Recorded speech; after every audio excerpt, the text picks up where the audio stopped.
today. Welcome to Behind the Journey podcast. Today we are honored to sit down with a passionate charity program, and he's Michelle. Kindly subscribe and like, share the podcast. Karibu sana Michelle. Thank you. Yes, karibu sana to the podcast. Thank you for How having was me. your day? It was good. Long time. Nimekaa bila kuona sana. Glad to be here. Yeah. Exactly. So kindly introduce yourself na tuambie una deal na nini in our society kindly. My name is Mitchelle Murigi. Yeah. 26-year-old lady. Yes. I think the most important thing I can say about myself is I'm passionate about Christ. I love Christ. I love doing anything that involves him. Yeah, exactly. Apart from that, my profession is I'm a CPA accountant. Yeah, and that's all I can say about myself. Okay, thank you so much, Michelle. Yeah. And feel free. Now, what shaped you? What motivated you to start these charity programs and touching lives and giving back to the society? For me, I can say it's something that it makes me feel nice. Yeah. See, like when you see you're helping someone, Yeah. and you really don't expect anything in return. You just having impacted them in one way or another. It's like the best reward for me. Yeah. So it's just started something like, hey guys, let's just go for a charity event. And it was successful. Yeah. And we saw like how it impacted people. And I was like, why don't we do it like on a yearly basis? Yeah. And that's how it's begun. Wow. Yeah. So was there a turning point that maybe is there experience that you had that made you to decide that I'm going to focus on charity and charity alone, maybe? Yeah, definitely the first experience. Yeah, maybe what happened? The kids were so amazing. Yeah. Like everyone was good, and then you see like not the organizers, but they call them like their parents who are taking care of the kids and the children. So when they tell you like, hi, today hatuko na kitu ya kukula, you guys have come, it's good. The kids are all smiling, all happy. Like you can see them, like you've like impacted. There's a way like you can go to someone and you see like you've really made their day. Yeah. So it's the same experience with the kids. Like you can see like you've really made them. So I think that's how like I decided like from now henceforth I'll be doing it on a yearly basis. Wow. Yeah. Now, do you have a mentor maybe whom you are looking for, maybe mwenye unaweza ukiangalia anakusaidia kufanya kazi ya mentorship ya charity maybe? For me, I always say like I don't have one mentor. I can't say that. Okay.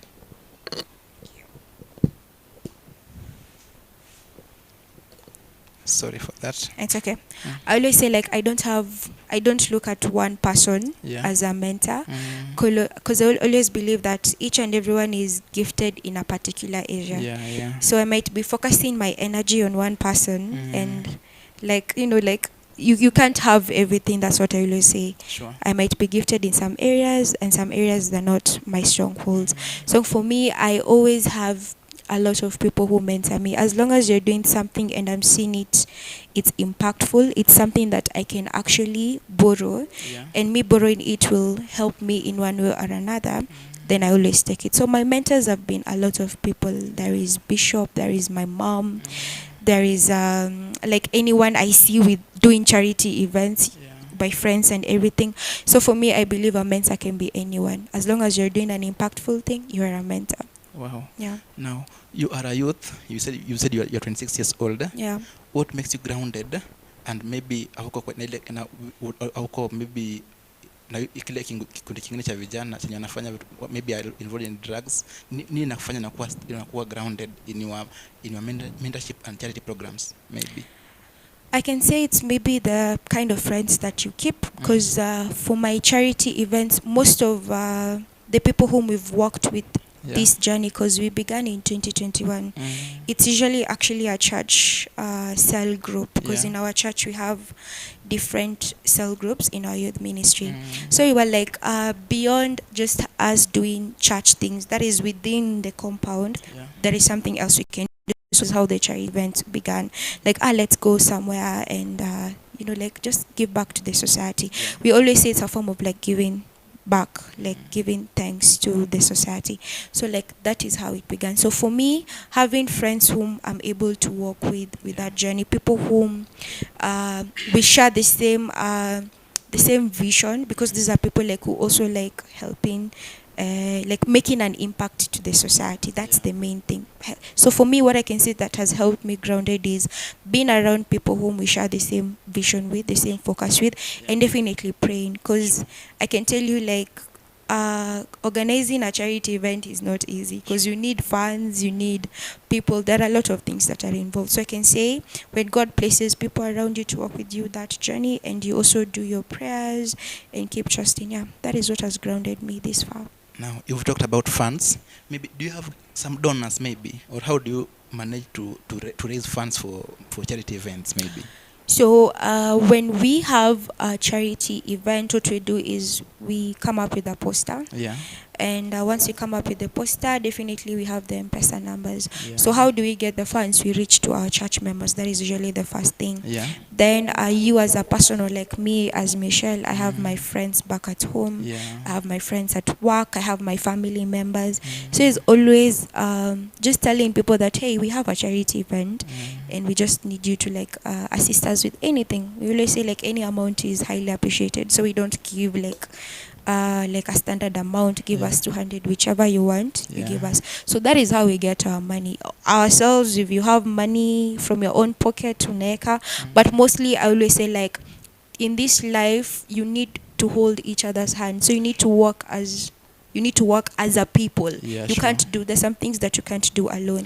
And organizing a charity event is one of things. So I usually tell people, as much as we are organizing things, we cannot do this alone. So we need the help of other people. So you go out there, reach out. You know, watu wakisikia kuomba pesa si rahisi. Sana. It has not been easy. I can remember countless times you ask people in WhatsApp, number, hey, we have a charity event, like, can you give us something? And the person blue ticks you. So it's really not easy, because you see, you don't share the same vision with everyone. Plus people, maybe whatever you're seeing is not what other people are seeing. And I can't judge anyone. So what I'm saying is, you need to be persistent. As long as I can see you're a person I can approach and you've shown interest, I'll be there to remind you as many times as you want. So that's how we like get our money. Like, we source from our friends, our families, anybody who wants to support us. So this charity event, maybe do you always visit children's homes, or there are specific organizations that you visit? No, it's any children's home. Okay. Yeah, any children's home. Like, we sit down, like now we are preparing for one at the end of the year.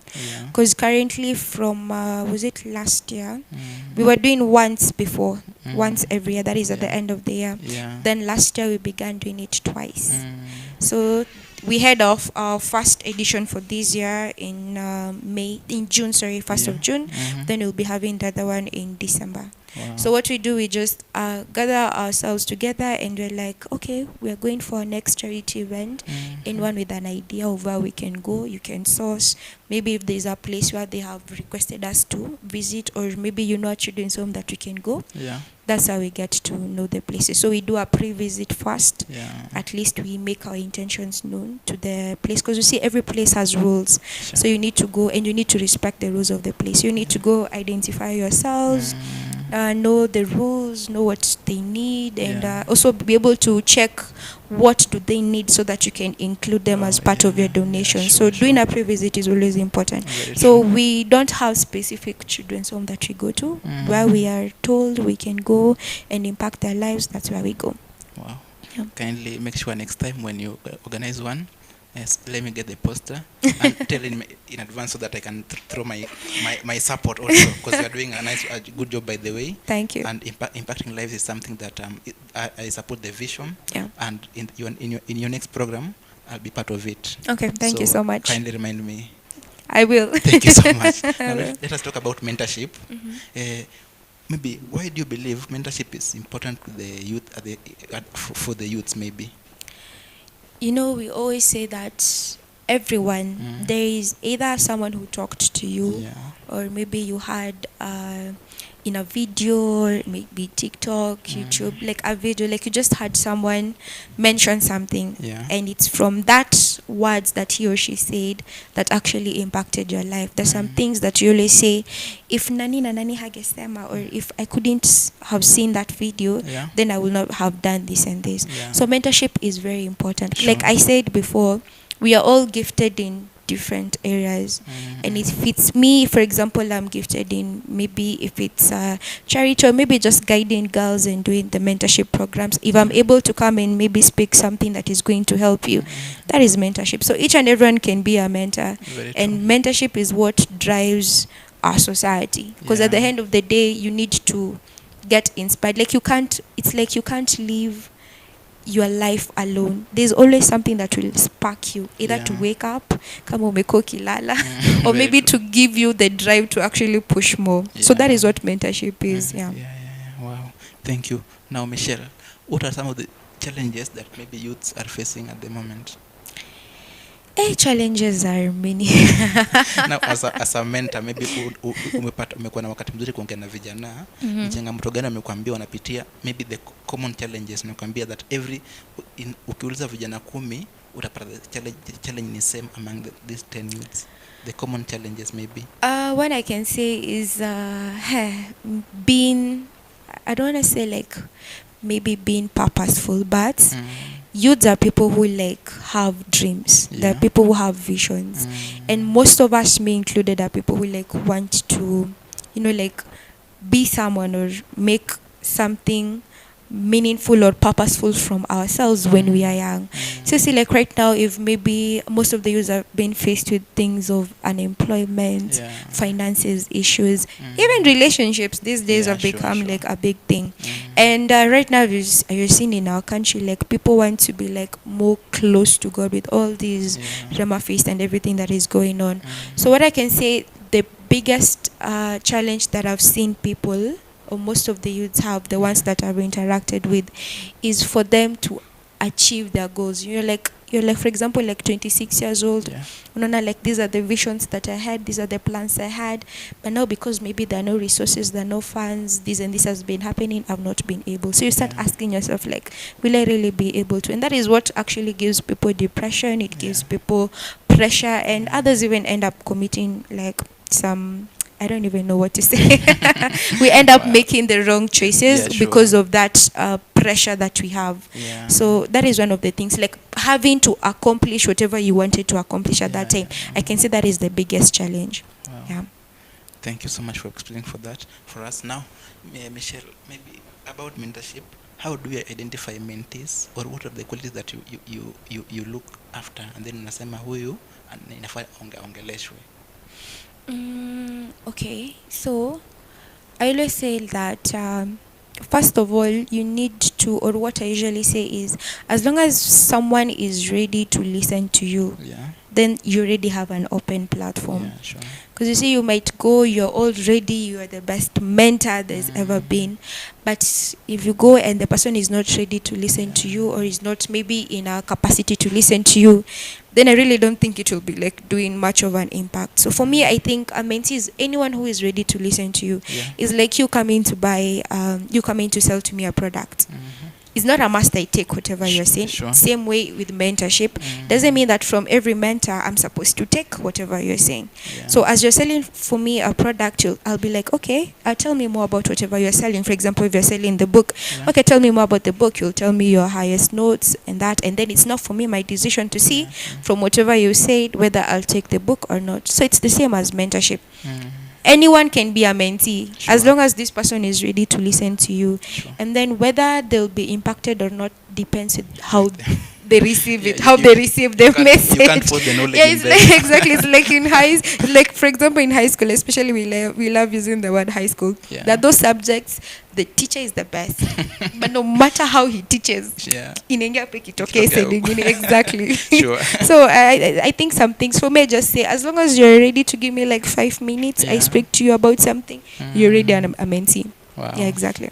Thank you so much. So it's about maybe wewe unaongelesha mtu, so mwenyewe aamue kama atachukua ama atachukua. Because you can't force. You can't force. You can't nowadays. force. Yeah, In sure. this, what I've learned is you cannot force someone to listen. It's like someone coming to listen. Okay, I always say, like, you speaking, like, for example, like, right now, like the way I'm speaking. Yeah. It's not, I'm not like expecting like everybody to like take in whatever I'm very saying. True, very true. It's for you to like see whether whatever you're talking, is it helping me or not? Is it true or not? Is it beneficial or not? Or maybe out of everything that I've said, maybe you say, acha mimi nichukue hii, I see this one is beneficial for me. Wow. So that is how it is in mentorship. Wow, thank you so much. Now, Michelle, can you share with us maybe a successful story where you mentored someone and his or her life changed permanently? Wow. Can I even remember how many people there must be I have new been? What I can say is maybe one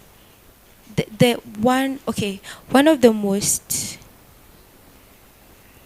successful, I can say, mentorships I've done, it's maybe on my little cousin. Yeah. She's a lady, she's a girl, she's I don't know if it's grade 8 or grade 9. With this system, I don't know which is grade 8 or 9. Yeah. Sure. But, like seeing her like always coming up to me and, like telling me, this and this happened in school. And I don't know how to like say it. I don't know whom I should say it. Like, she's always open up. And you see, anytime when she comes and tells you something and you're able to talk it out, the next time you see her, like, she's all changed up. If she was like gloomy or anything, she's like ako tu sawa.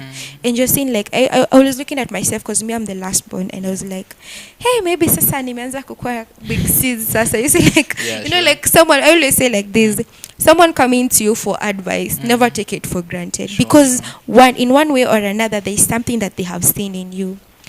So like whether you are in a hurry or anything, if someone like needs your attention, just give them whatever you can give them. Best. Exactly, just give them the best that you can give them.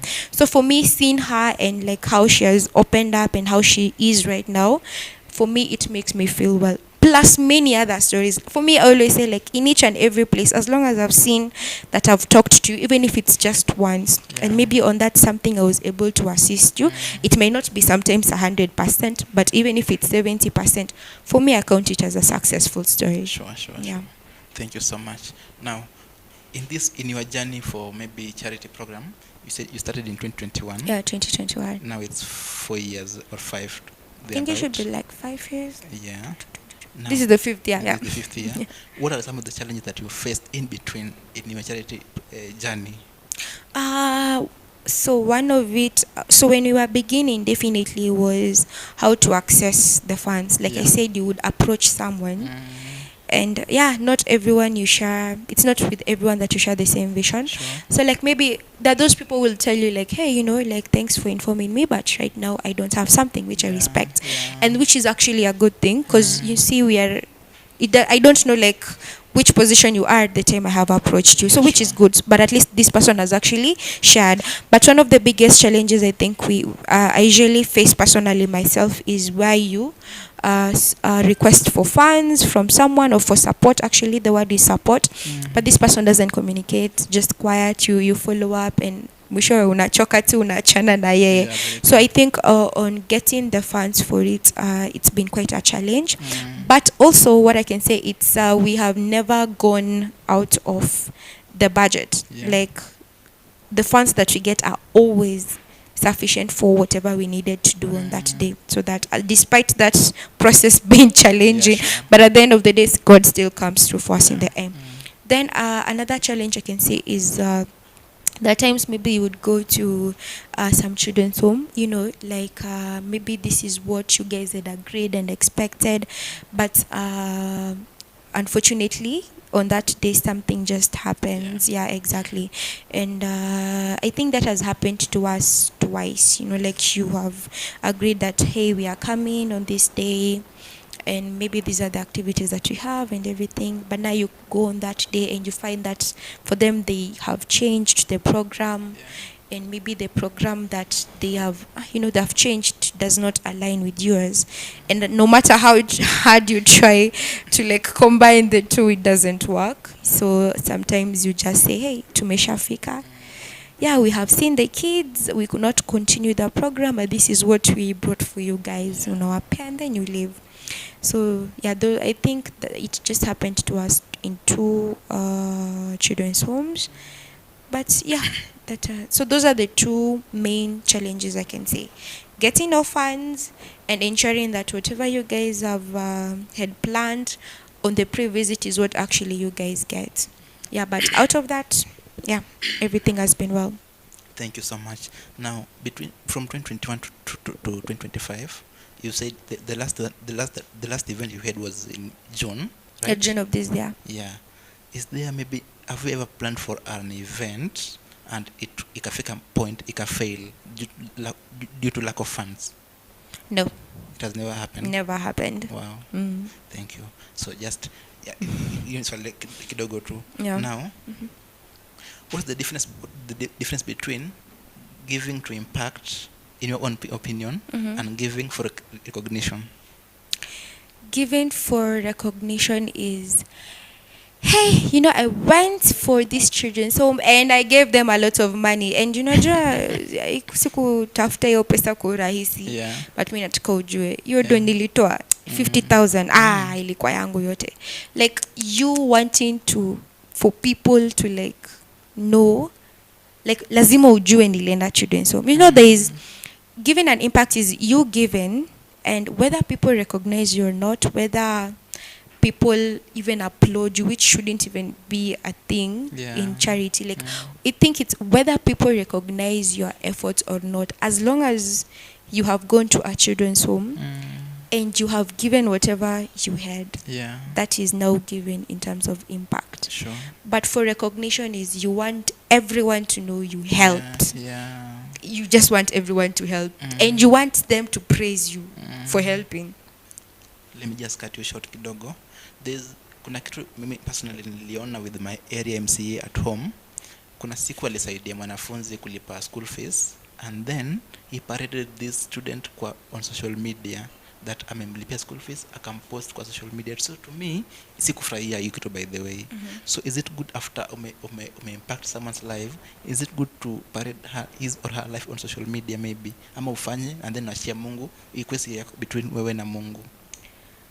Well, I can say is okay, for me it depends also with if this person wants to. I usually say there's some stories that if they didn't go viral, or if these people didn't come, maybe I will not have been motivated or anything. You see, you hear people's stories like on the YouTube or anything that this and this happened, this one and this one helped me and all that. But I always see it impactful when the person mwenye alisaidiwa anakuja anasema, rather than me saying that mimi nilikuja nikasaidia huyu. But at the end of the day, it also depends with the intention. The intention is like, wewe ukisema, why are you saying it to people? Are you saying it to like for people to praise you, to see how you're helping people, or are you just saying it so that if maybe mtu akiwa huko nje na anataka usaidizi anaweza kuja kwako, or if you just want to motivate? So for me, I always say is intention. Why are you saying that? Why are you doing that? It's always the intention. What's your intention behind your actions? Yeah. Wow, thank you so much. Now, what role does mentorship and charity play in building a strong and a united community, maybe? For a community to be successful, you guys need to live together. Living together means being there for each other in hardships and in happy moments. Sure. So in every community, not everyone is well off in a community. There are people who are able to put food on their table 3 times a day, others 4 times a day. There are people who are able to put the food on the table maybe one time a day. So you guys coming together in form of charity and helping the community, someone feels that at least I'm loved. Someone feels like at least I belong somewhere. You have a problem, you're able to share it with people. People are able to help you. At least you're not alone. Like I said, in this journey, you cannot walk alone. Mentorship, if you want to see a community grow, if you want to see your children grow, you want to see these people moving from one level to another, you need to mentor each. Whichever area that this person needs mentorship, it is always good to mentor. So a community cannot stay without mentorship, because people need to grow. Sure. And a community cannot stay without charity, because you need each other also to move. Very So true. charity and mentorship, it also goes one in Sure, hand, sure, because those are some of the key things that every community needs. Yeah. Very true. Now, Michelle, you personally, if you had maybe unlimited resources, what kind of a charity program would you launch?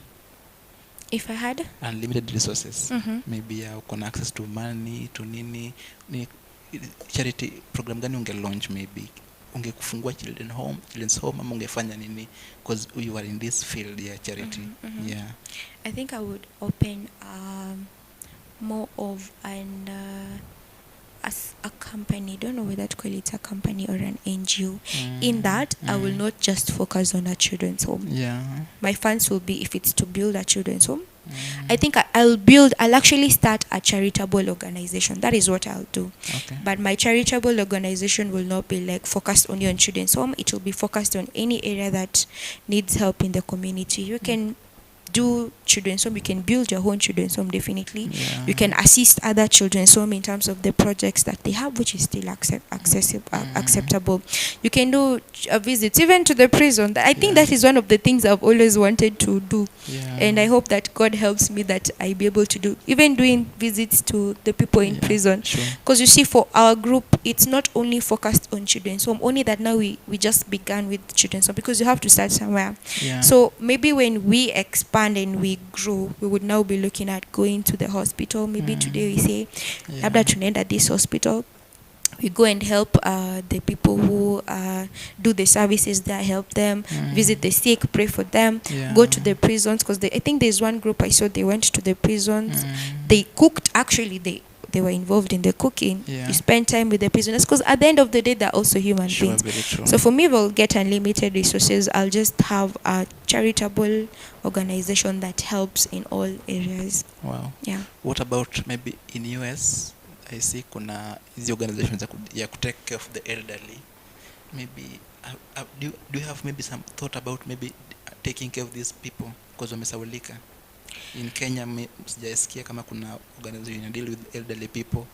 That's why for me, I don't want to be limited in one area. Yeah. As long as it's an area that, like you guys, we have identified, or anyone comes and requests that, we need help, you guys maybe can come, maybe impact these people, just visit these people for a day. Yeah. It's an area, whether it's elderly, whichever place. There's so many areas we can impact in our communities. Yeah. It's just for you to identify, or someone else to come and help you identify.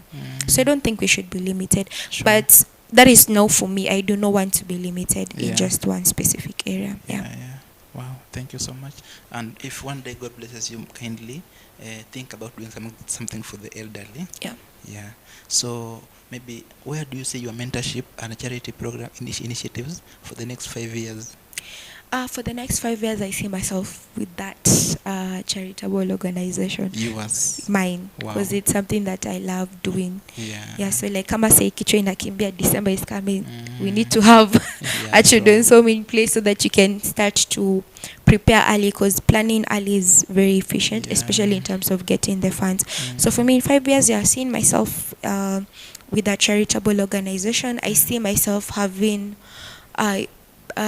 being given platforms at least to mentor people, and it's also my prayer not just to be limited on regions. If God akiamua, at least being called even outside the country, just go and talk to these ladies maybe in high school, tell them about what you would have told your younger self at that time.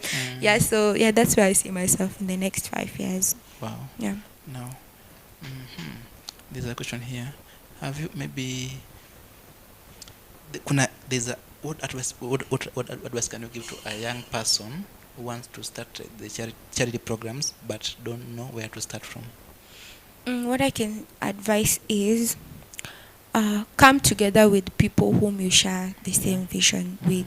That is, if you want it to be like a big thing. Yeah. There are people who, on a personal basis, they just like prefer like, okay, it's maybe the end of the year or it's maybe Christmas.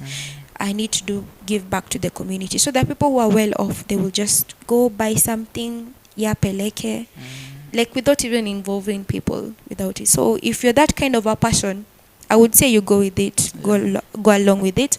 You can also join other charitable organizations or other charitable groups.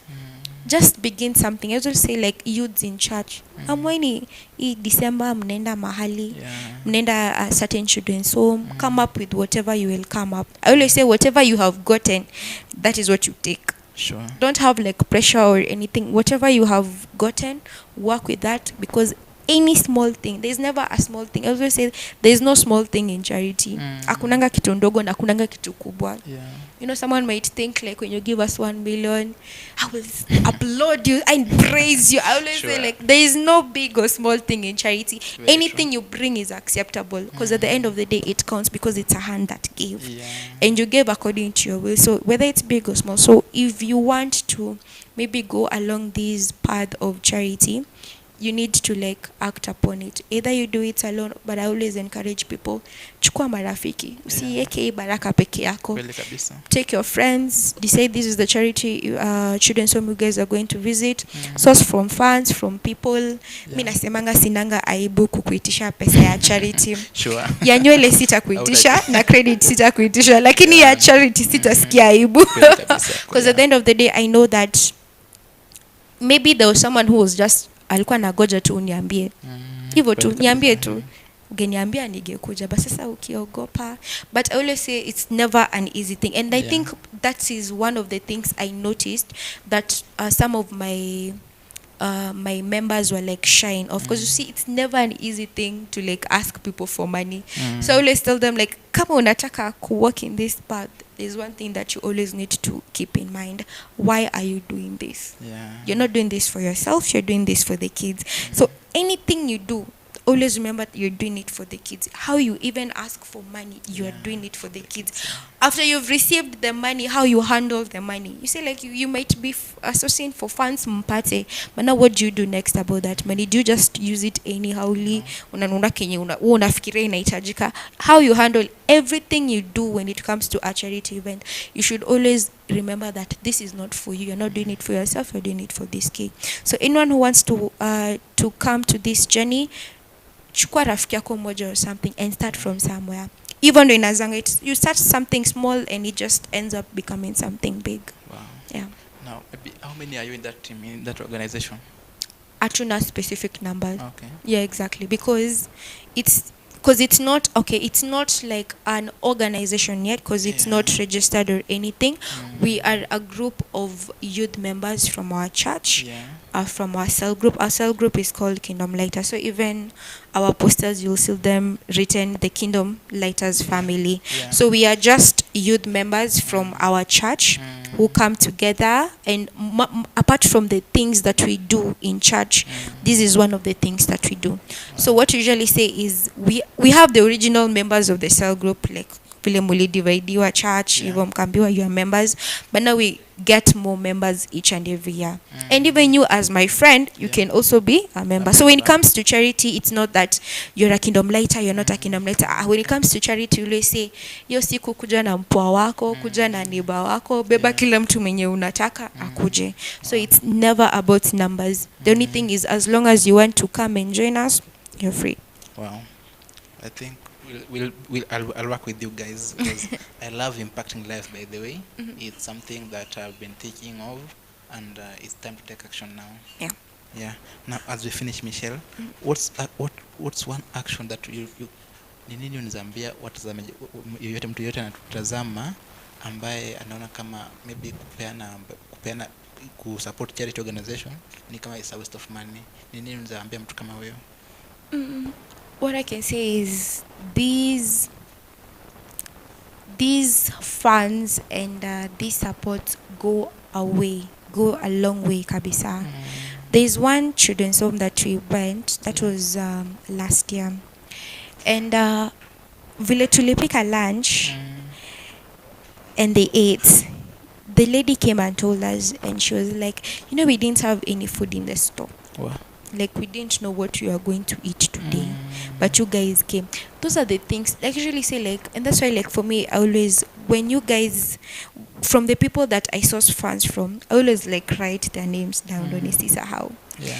Then after the event, like, I send them videos and photos. I tell them, like, look what your support did. Yeah. Because I don't like ulinipea alafu what Because- happened. yeah, Yeah, sure, exactly. sure, So like sure. I usually have, because we kila mtu alitafuta donors wakawasaidia, and we all come and put our money together. So for me, from the people whom I source, I always put the names down, so Yeah, that now sure. once the event is over, I just send them, it may not be all the clips, but at least videos that at least show everyone and whatever, at least so that they can feel that, I gave my money and it helped in something. Very So true. what I usually say is, I don't know why kuna ingine husikianga ugumu wa kutoa.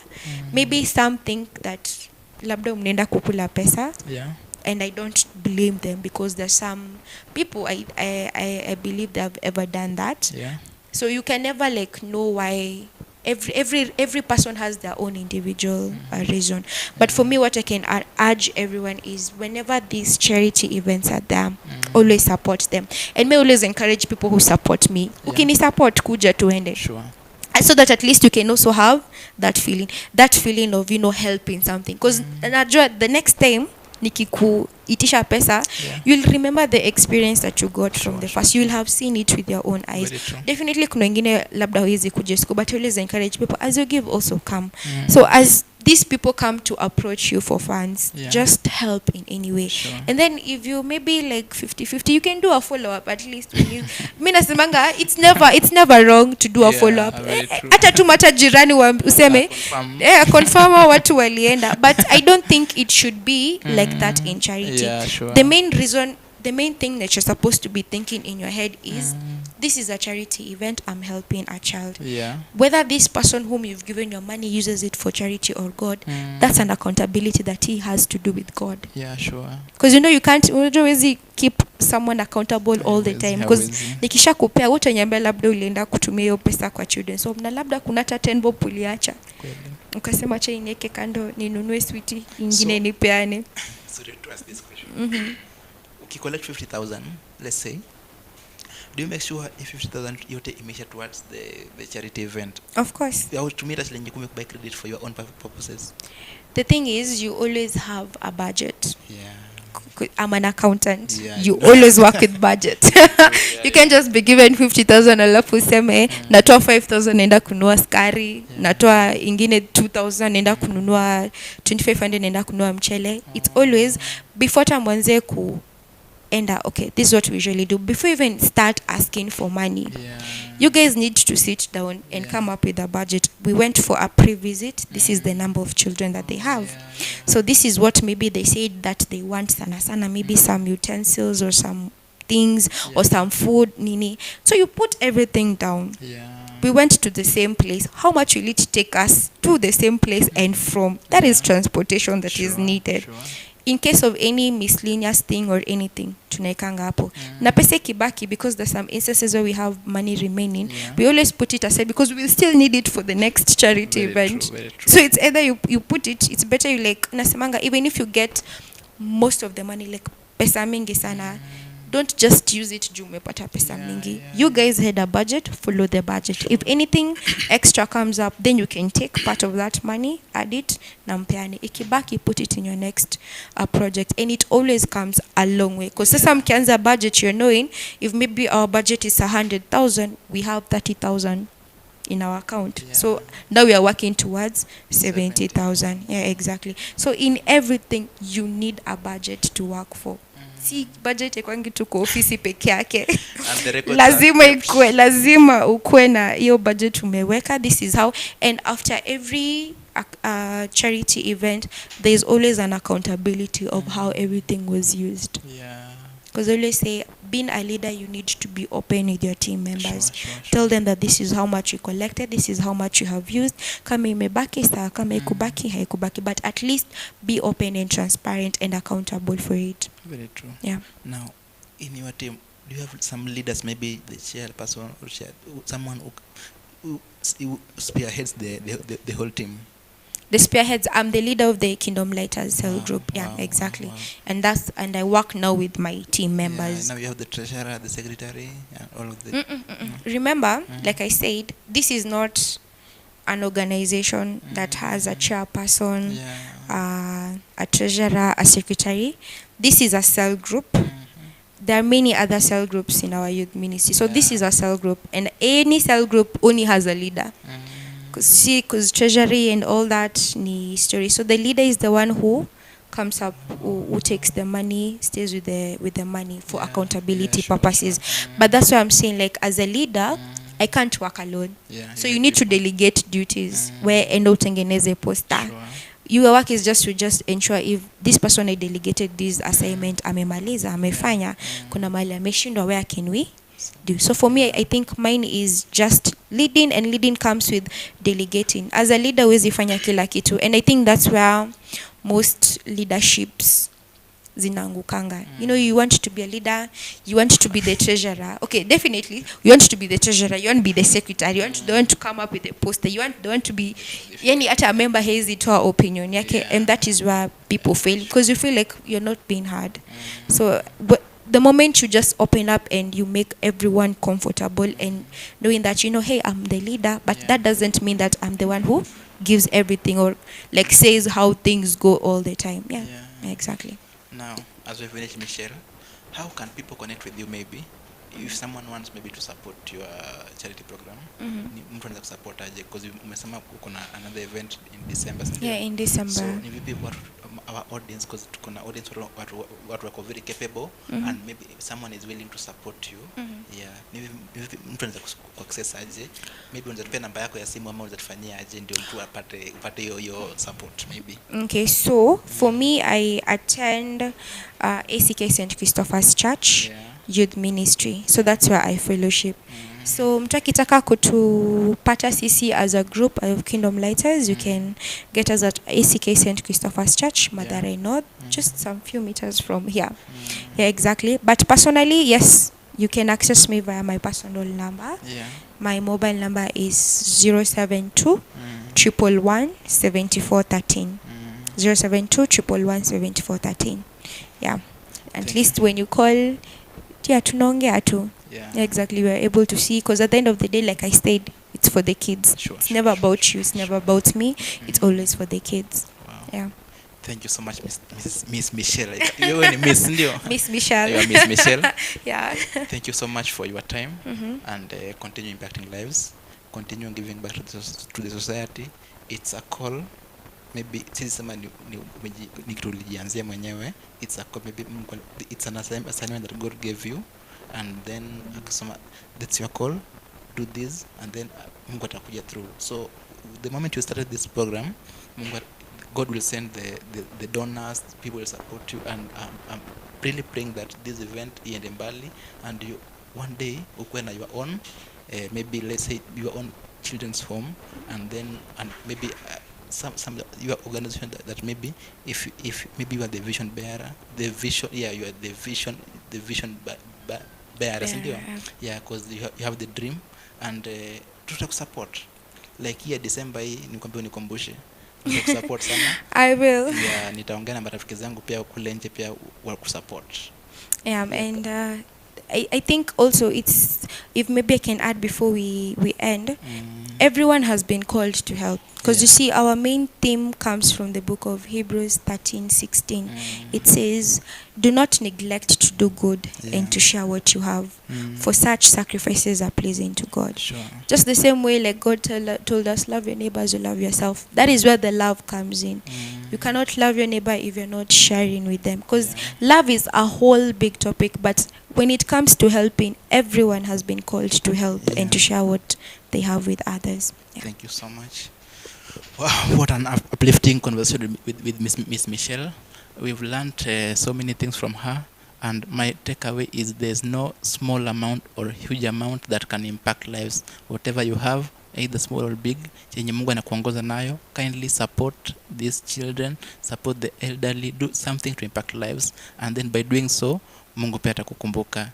Remember, giving back to society is something that it's just inborn. Hawezi jilazimisha nayo. If you see someone in need, kindly support him or her. Si lazima uende mbali, even just your neighbor, support, and then it will go all the way, and it's a seed. Remember, it's a seed.